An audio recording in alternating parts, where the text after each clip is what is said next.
can you find? But just hold on, help's right on time. My Jesus is always on time. And though you may see a valley, He sees the mountain you'll be standing on. When all you can see are the tears falling down, I'm so glad He sees what we don't.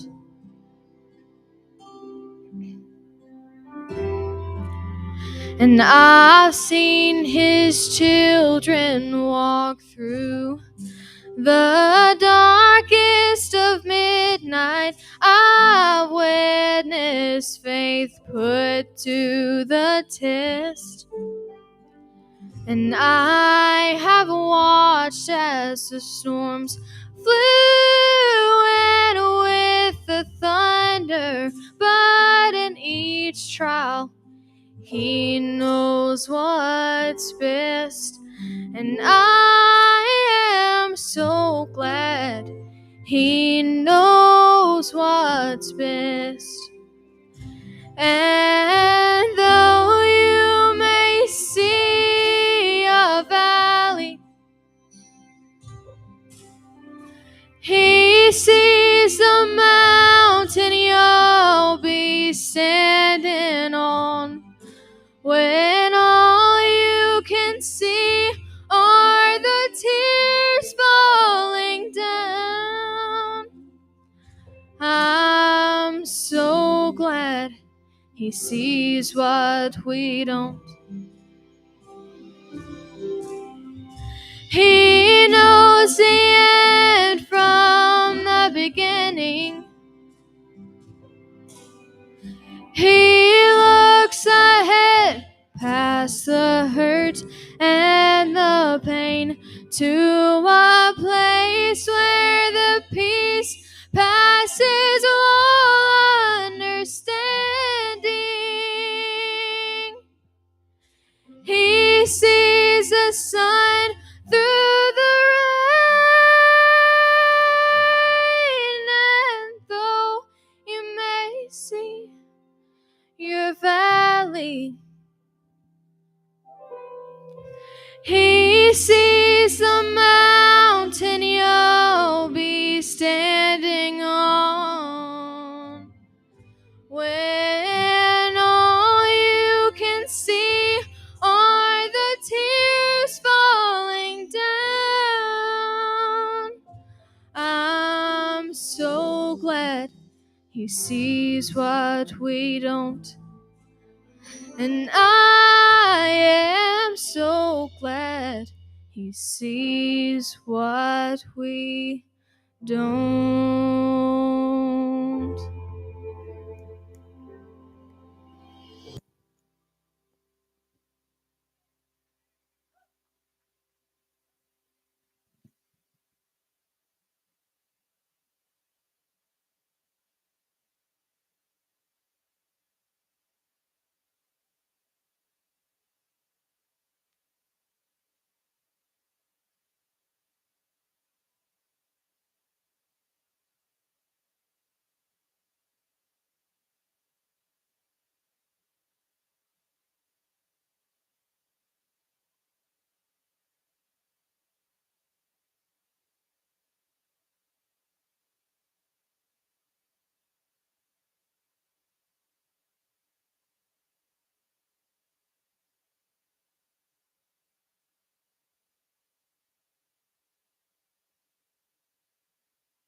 Everybody doing good this morning? Let me ask you a question. Whatever your job is, if you did your job and you were successful in your job, what kind of response do you think that would bring? Like, let's say, Daniel, let's say you're a minor league baseball player. You play for AAA Louisville Bats. And the Cincinnati Reds call and say, hey, Daniel, we want you to come to the big leagues, baby. You've made the majors. What would be your response to that? Excitement, right? Show me the money, like I'm getting paid. If you're maybe you're a worker at McDonald's, maybe you flip the burgers, and they come in, they're like, hey, Cassie, we're promoting you to store manager from burger flipper. You're going to get $25,000 a year raise. What would be your response to that? Huh? You'd be excited, right? And we think about, if I came here today and I preached and everybody in here got saved, which y'all need to. That's a joke. But somebody in here that didn't know the Lord gave their life to Christ, I'd be pumped, right? I remember the day that people has walked this out. I remember the day that Ridge Long, though he's forgotten who we are, got up out of his pew and walked down this aisle and said, I want Jesus. I remember the day. As he was walking, I remember the feeling that was inside me of excitement. I remember the day that people came. I remember, by golly, coming and saying, I don't know how long I'd been here then. I don't know. By golly's been saved at least 2 or 3 weeks. But I remember him coming and saying, hey, I've never been baptized. You baptized? And I'm like, dude, what have you been waiting on now? I was so excited.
And in the belly of the fish, Jonah prays. And he asks God to save him. And he says, God, if you'll take care of me, if you'll get me out of this situation, I'll do whatever you want. And the fish comes and, I know the Bible says, spits him out. He vomited in it. He got up to the edge and went,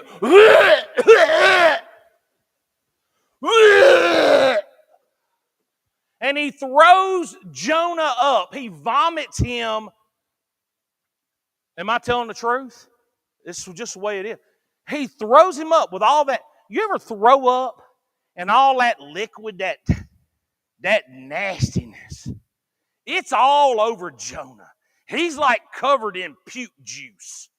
And see, Brooklyn, I won't do this, I promise. If Max comes. And he throws him up.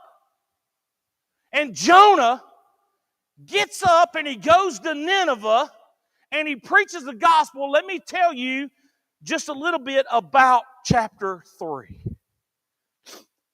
And the Bible says this in chapter 3, after Jonah preached, so the people of Nineveh believed God, proclaimed a fast, put on sackcloth from the greatest to the least of them. The word came to the king of Nineveh, and he arose from his throne and laid aside his robe, covered himself with sackcloth, and sat in ashes. And he caused it to be proclaimed and published throughout Nineveh by the decree of the king and his nobles, saying, let neither man nor beast, herd nor flock, taste anything. Do not let them eat or drink water. Can you imagine the President of the United States of America standing at his wonderful podium that they stand behind when they give their speeches and says, listen, I don't want anybody in this entire country to eat or drink anything, and do not even feed or give your dogs or your animals any food or drink either. PETA would be in an uproar. They would go bonkers. Not about people not eating, but about animals not eating, right? But this is the decree that he made. And it says, but let man and beast be covered with sackcloth and cry mightily to God. Yes, let everyone turn from his evil way and from the violence that was in his hand. Who can tell if God will turn and relent and turn away from his fierce anger so that we may not perish? Then God saw their works, that they turned from their evil way, and God relented from the disaster that he had said he would bring upon them, and he did not do it. That should be the end of the story. There should be a verse 11 after this. It says, and Jonah jumped up and shouted and went home. It should have been the end of the story. But listen to chapter 4. But it displeased Jonah exceedingly, and he became angry. What? You mean to tell me a preacher of the gospel preached the gospel and people responded to the gospel and he got mad? What kind of preacher would I be, Miss Diane, if I preached here and Andrew got up and came and got saved and I got mad about it? Not a very good preacher. Let's say that the Cincinnati Reds calls Daniel. Daniel's like, gosh, man, I got to go to the majors. What? You know, Cassie, she gets a $25,000 raise, and she's like, what? A raise? Like, what is going on? He preaches, people get saved, they respond to the gospel. God says, okay, I'm not going to punish them. And he gets angry. He gets mad. It displeased Jonah exceedingly. Verse 2. So he prayed to the Lord and said, Lord, was not this what I said when I was still in my country? Therefore I fled previously to Tarshish.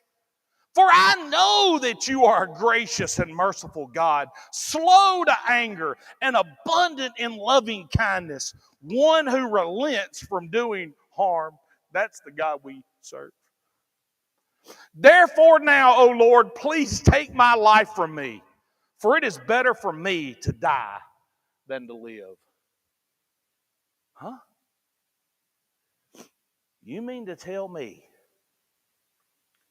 a preacher preached the gospel? People responded to the gospel, and he was so angry he wanted to die. Are y'all with me? Y'all, is it cold in here or hot, or y'all just somewhere else? Y'all thinking about the ball games? Freezing. Oh. Listen, if you don't respond to the gospel, you'll wake up somewhere hot, okay? And then you'll be thankful for this cold. No, I'm kidding. The Lord said, is it right for you to be angry? So Jonah went out of the city and sat on the east side of the city. There he made himself a shelter and sat under it in the shade till he might see what would become of the city. What? Jonah, after they responds, he goes out of the city and sets up on a hill and turns around and looks back at the city, waiting to see if God would still destroy it. You remember when Lot was in cities called Sodom and Gomorrah, and Abraham was on his way there, and he dealt with God, and he said, hey, God, if we can find 50 righteous people, might have started at 100, I don't know. Don't come and tell me I'm wrong after the sermon. I'm doing the best I can. He says, hey, what if we find 500? What if we, whatever? God said, well, if we find 500, well, I won't do it. He goes, hey, he walks a little further. He goes, hey, God, what if we find 100? All right, if we find 100, I won't do it. He goes a little more and goes, God, what if we just find 50? If we find 50, I won't do it. And he keeps bargaining with God the whole way. And after God takes the righteous people out, Lot and his family, that was it. Everybody else was bad.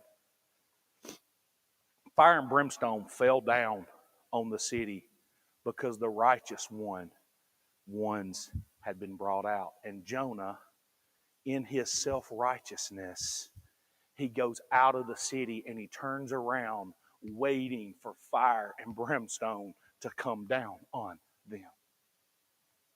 He goes out and he sits. He gets up under a shade tree. He gets comfortable. Now listen, some of y'all are going to leave here mad at me today because when I finish, you're going to know I'm talking about us.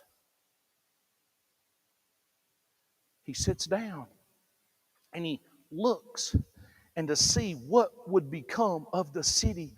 And the Lord God prepared a plant and made it come up over Jonah, that it might be shade for his head to deliver him from his misery. So Jonah was very grateful for the plant. But as morning dawned the next day, God prepared a worm, and it so damaged the plant that it withered. And it happened when the sun arose that God prepared a vehement east wind, and the sun beat on Jonah's head so that he grew faint. Then he wished death for himself and said, it is better for me to die than to live. Twice. Once over a people, And the second time, over a plant that Jonah has wished his own self to die. Then God said to Jonah, is it right for you to be angry about the plant? And he said, it is right for me to be angry, even to death. But the Lord said, you have had pity on the plant for which you have not labored nor made it grow, which came up in a night and perished in a night. And should I not have pity on Nineveh, that great city, in which are more than 120,000 persons who cannot discern between their right hand and their left, and much livestock? It's the craziest cliffhanger of a passage, of a book that I find in the entire Bible.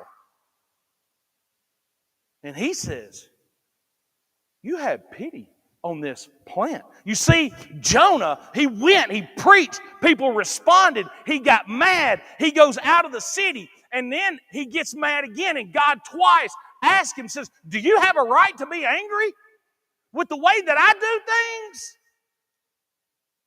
And Jonah, if you read carefully and slowly, Jonah almost like he fights with God. He calls God out. It almost like he cusses God out, really. He almost tells God, your mercy is evil. God says, you have a right to be angry? Now listen, I want you to understand this word. I want you to understand that this is the same verbiage that God used when he talks to Cain in the book of Genesis. And he comes to Cain and he says, hey Cain, what's with the long face? What is with your anger? Why is your face so angry? And he tells Cain, he says, listen, sin is at your doorstep. And it will devour you. You must master it. Your anger, your self-righteousness will get in the way of what God's big vision is about people, because most of the time we think about ourselves and our loved ones. We never give thought to our enemies. And God says, listen, look, Jonah goes out and he gets in the shade. He's looking back and he goes, yeah, God, destroy them. Come. We stand and we sing songs. Come, Jesus, come. Let today be the day. And there's people that's lost out there. We're sitting in our comfort, in our shade, and we're watching God destroy them. Stop me when I get out of line, okay? And God sends this plant to grow out of nowhere and to provide Jonah shade. And listen, you got to understand, God is trying to show Jonah something here. He sends this plant, and Jonah's in his comfort, and he's sitting back. And then he sends the worm. If you listened carefully, hopefully you followed along. It said, and God provided a plant. Then God provided a worm. And God provided a vehement east wind with the scorching sun. You see, God sometimes has to knock us upside our head so that we will see our own ignorance. And Jonah, he's chilling. He's looking, this plant comes, and he's just like, oh yeah. And then it's gone. He's like, how dare you, God? How dare you? And God says, listen, do you realize you didn't do nothing to cause this? You haven't done anything. I'm the one who provided it. I'm the one who give it. And he just tells Jonah, and Jonah really wants to have nothing to do with it. He is mad because his enemy got saved. He is mad. And he ain't mincing no words with God about it. I want you to see this big picture of what anger can do to you. Anybody ever heard of the story of two brothers in the text? And one brother goes out, he comes to the father and he says, hey, listen, give me all my inheritance right now. I don't want to wait till you die. Kayla, can you imagine going to your mama and daddy right now saying, everything you're going to give me when you die, I want it right now. I want you to give me everything I got. And your dad goes, all right, I'm going to have, $300,000. I'm going to give 100 to Daniel, 100 to Dwayne. We know Daniel's getting at least 150 and y'all getting cheated. He's the favorite. Dwayne's the favorite. And you take it, and he go, okay, well, here, this is what I figure you're going to get here. That's what he did. He went and said, look, I don't want to wait till you die. I want it now. And the king gives it to him. And he goes out and he squanders it and he spends it on living that is not appropriate. And he does all these things. And then all of a sudden he finds himself eating what the pigs eat. Eating slop. For a Jewish person to even be around pigs was a no-no. And he's eating the pig slop with the pigs. And he raises his head and he goes, oh, my father's servants live way better than this. Maybe I'll just go home.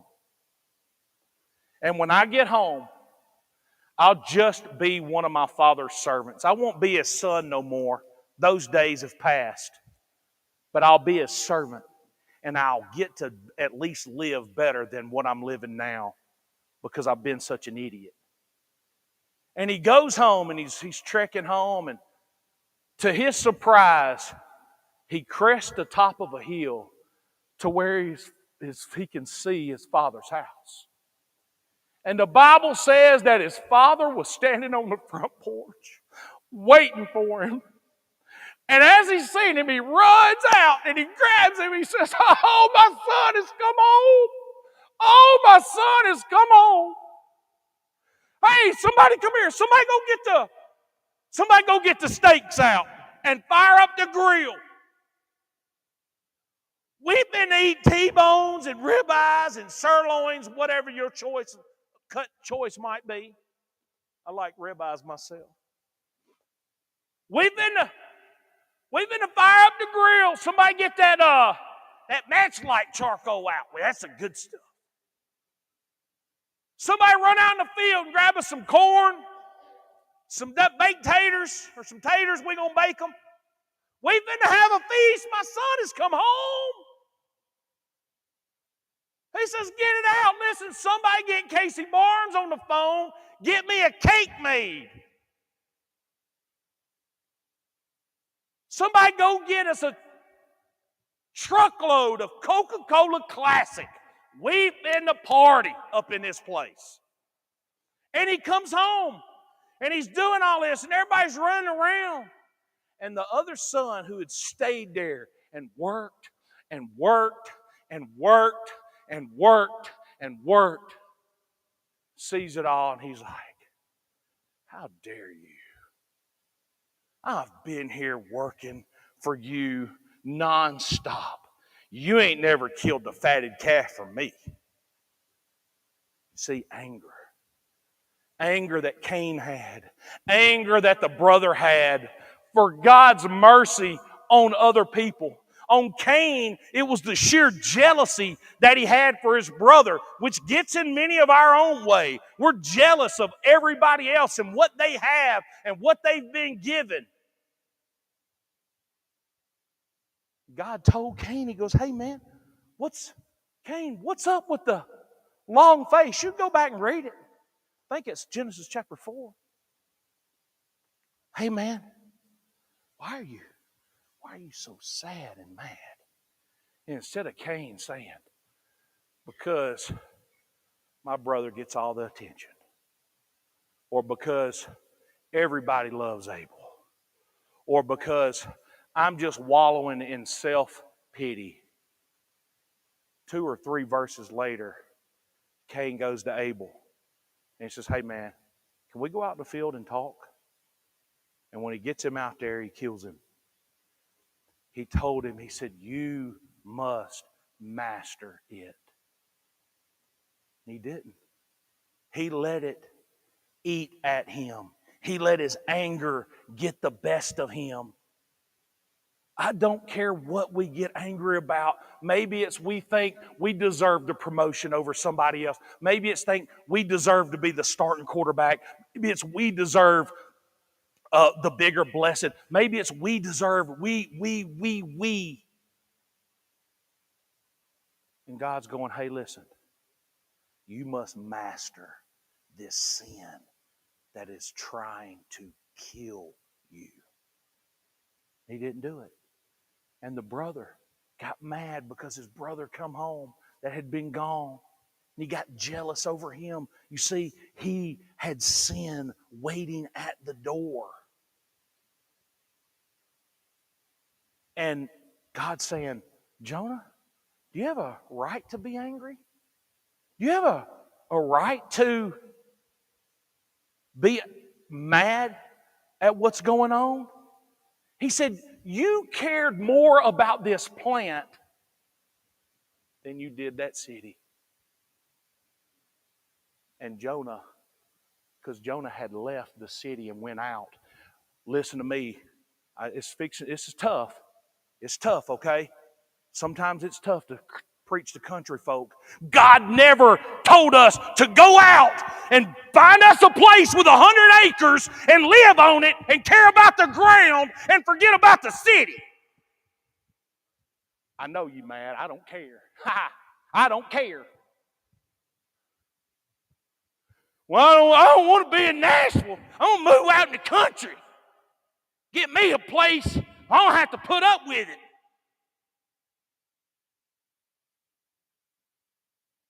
Jonah went out of the city to live his little farm life with the plants that he cared more about, the field, those things around him, than he did about the city. And he looked back at the city and he just waited. And unfortunately, that's what many of us do. We stay out in the country or we move out in the country and we're like, oh, those evil people in Nashville. Oh, those evil people in Detroit. Oh, those evil people in Carthage or in Gordonsville or whatever. I don't want no part of that city life. They'll get what they deserve eventually. And God said, you care more about this than you did about that great city of 120,000 souls. Now, I want to fast forward. I want to fast forward you to the New Testament. Does anybody know who Jesus Christ is more compared to than anybody else in the Bible? Huh? Jonah. Yeah. Yeah, he's more compared to Jonah than anybody else in the Bible. He's in the belly of the whale for 3 days. Jesus was in the belly of the ground for 3 days. Jesus was sent. He was sent. It's just a whole thing. I want to point out one odd difference. Jonah went out of the city and looked back so he could live and looked back at the destruction of those who were still there and that they might die with fire and brimstone. Jesus was taken out of the city to die, to look back that others would live.